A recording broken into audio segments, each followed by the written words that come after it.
तो एक सवाल है जो काफ़ी टाइम से अलग-अलग तरीके से कुछ लोगों ने पूछा है कि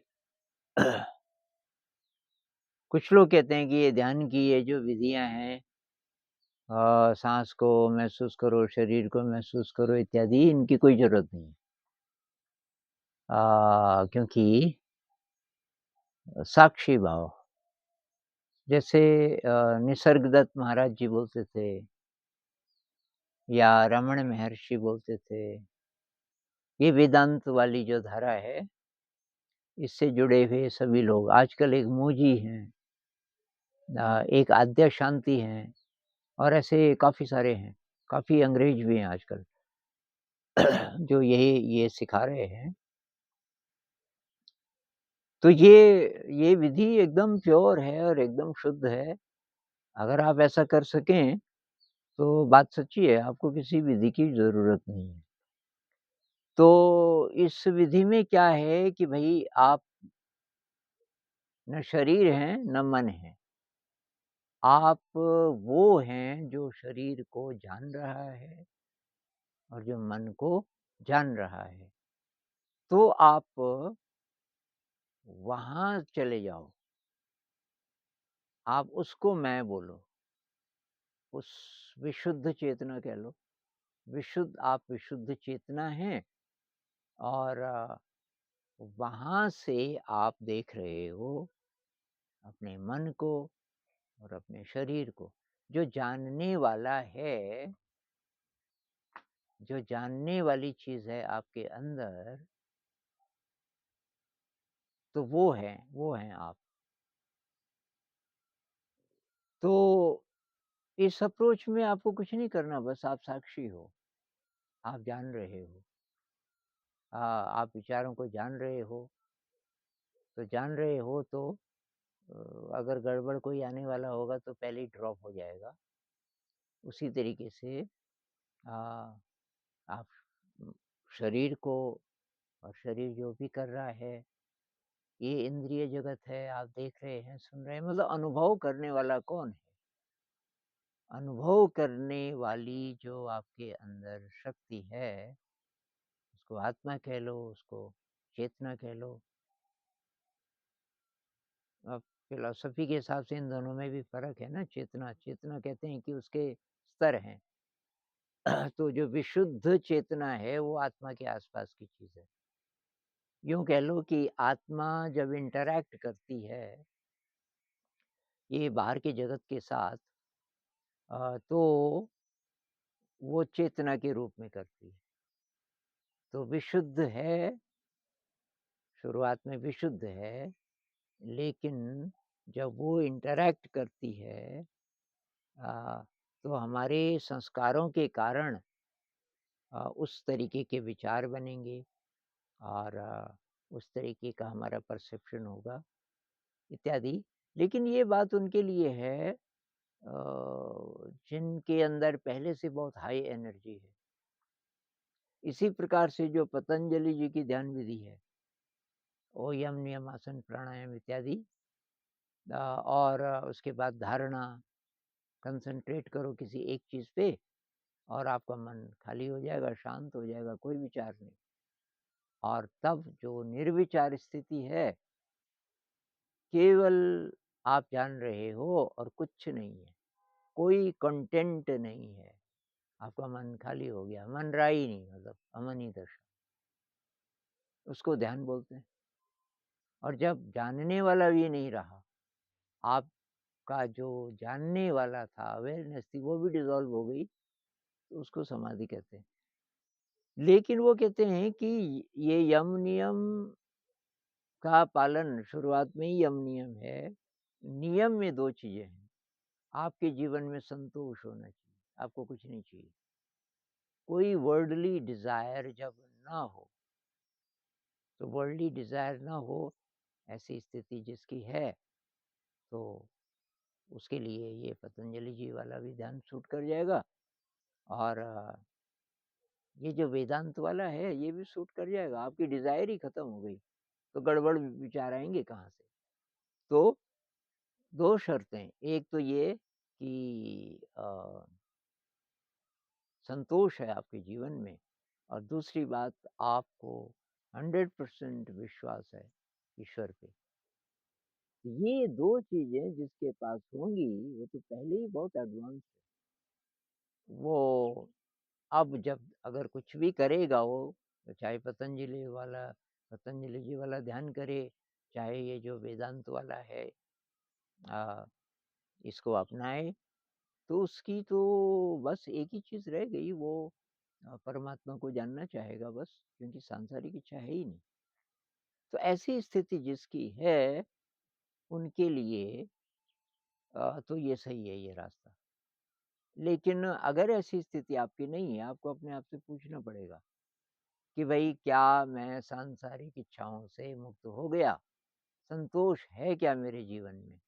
एक तो ये पूछिए और दूसरी बात क्या मुझे 100% विश्वास है उस बड़ी पावर पे, उसको ईश्वर कह लो, अल्लाह कह लो, हायर सेल्फ कह लो, ब्रह्म कह लो, आत्मा कह लो, अब शब्दों से कुछ फ़र्क नहीं पड़ता। लेकिन जो शक्ति चला रही है हमारे जीवन को, उस पर आपका 100% विश्वास है। ये अगर आपकी स्थिति है, तब आपको ये वेदांत वाली अप्रोच भी सूट कर जाएगी, कुछ करने की ज़रूरत नहीं है, आप बस साक्षी हो। और ये जो पतंजलि वाला आप ट्राई करना चाहें, ये समाधि तक पहुँचना चाहें तो वो भी है। लेकिन इस स्थिति में बहुत कम लोग होते हैं शुरुआत में, ऐसा नहीं होता तो मतलब सब लोग इस स्थिति में होते, तो फिर बुद्ध ये क्यों ढूँढते, विपश्यना क्यों ढूँढते? और अभी पूरी दुनिया में सबसे जो ज़्यादा फैल रही है टेक्नीक, वो यही है विपश्यना।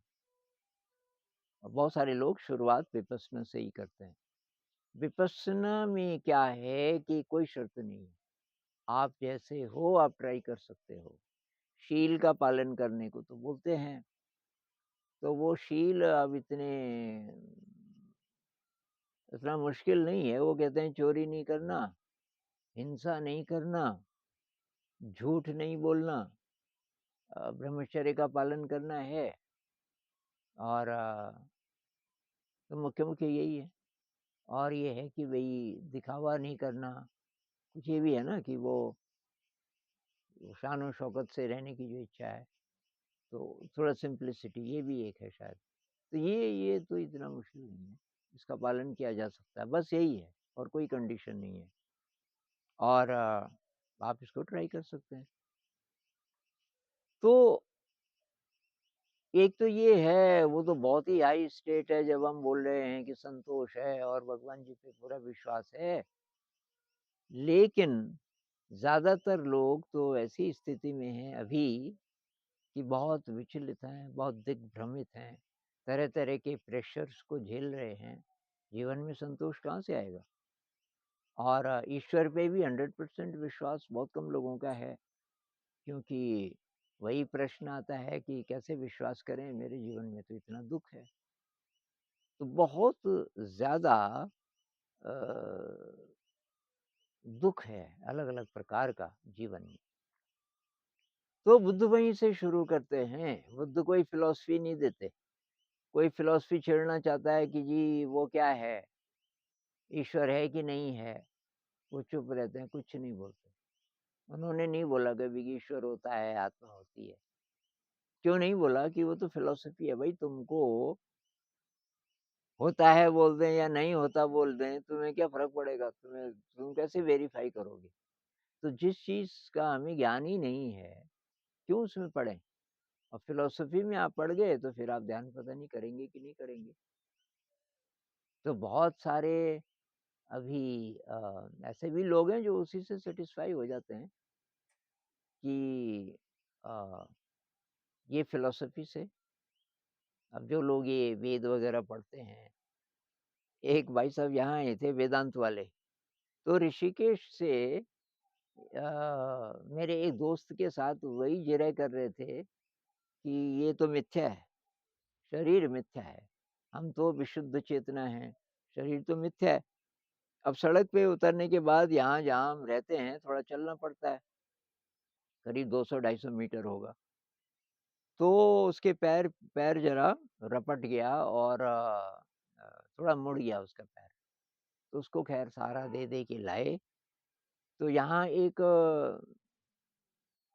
उसको कुछ लोग बिच्छू बूटी भी बोलते हैं, नेटल, और कुछ लोग उसको यहाँ की भाषा में कंडाली बोलते हैं। बहुत उसपे काँटे होते हैं, छोटी-सी झाड़ी होती है और वो लग गया ज़रा आप पे तो ऐसा लगता है जैसे कई 100 इंजेक्शन लग गए। बहुत दर्द होता है 1 मिनट तो हर एक बर्दाश्त कर नहीं पाता। तो उसको बोला कि भई इसमें बिच्छू बूटी लगा देते हैं, और थोड़ा उसकी पीठ पे भी लगी थी शायद चोट, गिरा था। पैर पे ज़्यादा था, थोड़ा पीठ पे भी थी। तो मेरा जो दोस्त था उसने कहा कि ये शर्ट उतार दो, देखते हैं पीठ पे कहाँ-कहाँ पे, बताओ कहाँ-कहाँ पे दर्द है कि यहाँ-यहाँ पे, कि ये बूटी है और ये लगा कर के ये बहुत जल्दी ठीक होगा। अब उसको पता नहीं था कैसी बूटी है, तो उसने जब लगाना शुरू किया तो वो चिल्लाया बहुत ज़ोर के। तो मेरा दोस्त कहने लगा चिल्ला क्यों रहा है? कि दर्द हो रहा है। कि किस पे? अरे पीठ पे। कि पीठ मतलब शरीर ना, शरीर तो मिथ्या है। तो ऋषिकेश है यहाँ तक यही तो बोल रहा था, शरीर मिथ्या है। और अब तो चिल्ला भी रहा है, तो शरीर है कि नहीं बोल? तो फ़िलॉसफ़ी ठीक है उस मतलब वहाँ जब हम पहुँच जाएँ, बहुत गहरे में पहुँच जाएँ तब उसका हमारे लिए कोई मीनिंग है, जब कोई अनुभव हो जाए। और उससे पहले भई ये ज़बरदस्ती बोलना कि मैं शरीर नहीं हूँ, मैं मन भी नहीं हूँ, मैं विशुद्ध चेतना हूँ। अब शरीर नहीं हो, अभी एक्सीडेंट हो जाए तो इलाज तो करोगे ना, तो शरीर भी हैं ना हम, जब तक हैं शरीर भी हैं।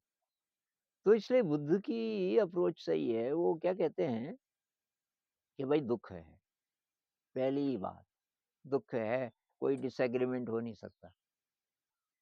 अच्छा जी, और दुःख का कारण है, वो कहते हैं कारण है, दुःख तुम्ही ने क्रिएट किया। तुम्हारे ही अ, पिछले अकुशल कर्मों का फल, वो कर्म भी नहीं बोलते, वो डिज़ायर बोलते हैं। दुःख है क्योंकि तृष्णा है, क्योंकि डिज़ायर है। और पर वो इससे एग्री करते हैं, जो हिंदुइज़्म में भी बोलते हैं कि पिछले जो कर्म हैं, उसका फल है। लेकिन बुद्ध पहले सिंपली इतना बोलते हैं कि तुम्हारे अंदर डिज़ायर है और उसके कारण ये दुःख है। और फिर वो कहते हैं कि इससे छूटने का भी एक तरीका है, और वो तरीका है फिर ध्यान। तो दुःख है, इससे इससे ज़्यादातर इंसान आइडेंटिफ़ाई कर सकते हैं, क्योंकि किसी न किसी प्रकार का दुःख तो है ही, शारीरिक नहीं तो मानसिक।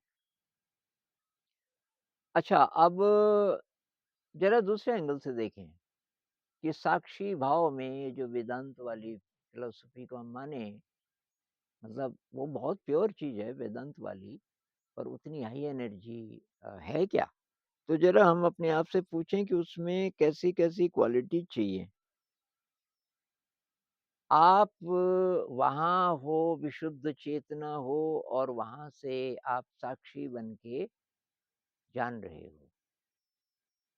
तो जानने के लिए होश में रहना ज़रूरी है ना, बेहोश आदमी कैसे जानेगा?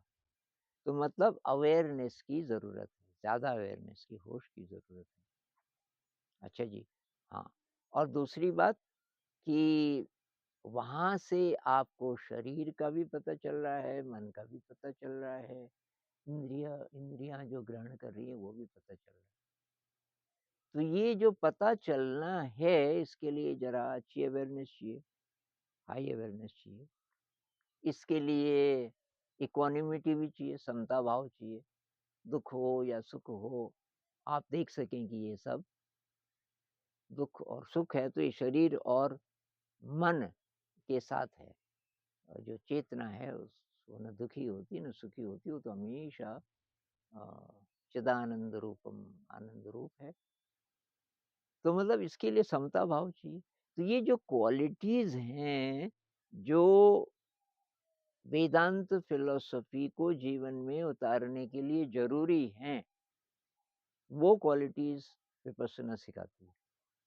विपश्यना सिखाती है देखो समता भाव। दुःख आए या सुख आए, शरीर में कभी अच्छी संवेदना आती है और कभी पेनफुल संवेदना आती है, तो पेन हो या प्लेज़र हो, उसको समता से देखो, चिपको मत। ये हम विपश्यना से सीखते हैं। दूसरी बात सजगता बढ़ती जाती है, अवेयरनेस अवेयरनेस हमारी बढ़ती जाती है और ये जो शरीर और मन को जानने की बात है, ये तो उसमें होता ही मुख्य काम ही यही है।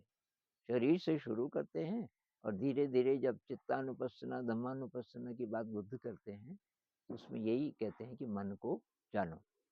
तो इसमें कन्फ्यूज़्ड होने की ज़रूरत नहीं है कि कौन-सी विधि को फ़ॉलो करें। आप अपने आप को पूछिए, आपके जीवन में अगर वर्ल्डली डिज़ायर नहीं है, उससे आप फ्री हो गए, आपको दिख रहा है कि ये सब तो इसके पीछे भागना व्यर्थ है, कुछ सार नहीं है इसमें, ये पता चल गया। दूसरी बात, आपको किसी बड़ी शक्ति में, ईश्वर कहो, अल्लाह कहो, ब्रह्म कहो, 100% विश्वास हो गया वो शक्ति चला रही है। ये अगर है, तो आपको किसी विधि की ज़रूरत नहीं है। आपको ये जो वेदांत की अप्रोच है, आप विटनेस हो, बस आप उसको मान सकते हो। लेकिन अगर ऐसा नहीं है, थोड़ा बहुत डगमगा जाते हो, थोड़ा-सा मन विचलित हो जाता है और कुछ-कुछ डिज़ायर्स भी आ जाती हैं बीच-बीच में, समता भाव भी गड़बड़ा जाता है, तो तब आप विपश्यना ट्राई कीजिए और अंत में भी जैसे-जैसे आप विपश्यना में आगे बढ़ोगे, आप भी वहीं पहुँच जाओगे। ऐसी जगह आ जाएगी कि अब कुछ नहीं करना। आपका शरीर अपने आप वाइब्रेट कर रहा है, तो शरीर पे ध्यान लगाने की ज़रूरत ही नहीं है। दुखद संवेदना अब खत्म हो जाएगी। दुखद आएगी, कुछ साल तक आ सकती है किसी-किसी को। उसके बाद जब सटल सेंसेशन आने लगता है सारे शरीर में, सूक्ष्म संवेदना, बस तो तब वो आनंद की अवस्था अपने आप आ जाती है। तब तक इतने अभ्यास से आपकी डिज़ायर्स वर्ल्डली फालतू की डिज़ायर्स गिर चुकी होंगी, ये तो इसके लिए ज़्यादा बुद्धि की ज़रूरत नहीं है कि भई क्यों भागूँ मैं इन चीज़ों के पीछे, नाम के पीछे, यश के पीछे, इन सब चीज़ों में कोई जान नहीं लगती। तो और तब बस वही आप भी अपने आप मतलब अपने शरीर को भी जान रहे हो, मन का भी अपने आप पता चल रहा है, कोई एफ़र्ट नहीं कर रहे हो, एफ़र्टलेस हो गए। जैसे साइकिल चलाते हैं ना, पहले एफ़र्ट है, पहले खाली साइकिल नहीं चलती।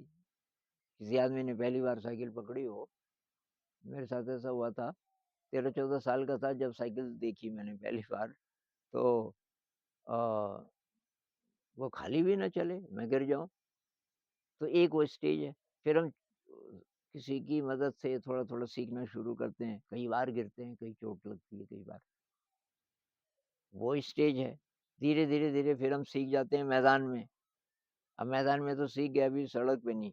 फिर हम सड़क पे ट्राई करते हैं, जब सड़क ज़रा खाली हो, फिर जब काफ़ी ट्रैफ़िक है, बाद में ऐसी स्थिति आती है कि एकदम मज़ा आ रहा है साइकिल चलाने में। सड़क पे ट्रैफ़िक भी है, कोई बात नहीं, आपका बैलेंस इतना कमाल का हो गया कि जैसे अपने आप चल रही है साइकिल। ऐसे ही अपने आप आप पूरे ध्यान में हो और ब्लिस की स्टेट में हो, ऐसा हो सकता है। तो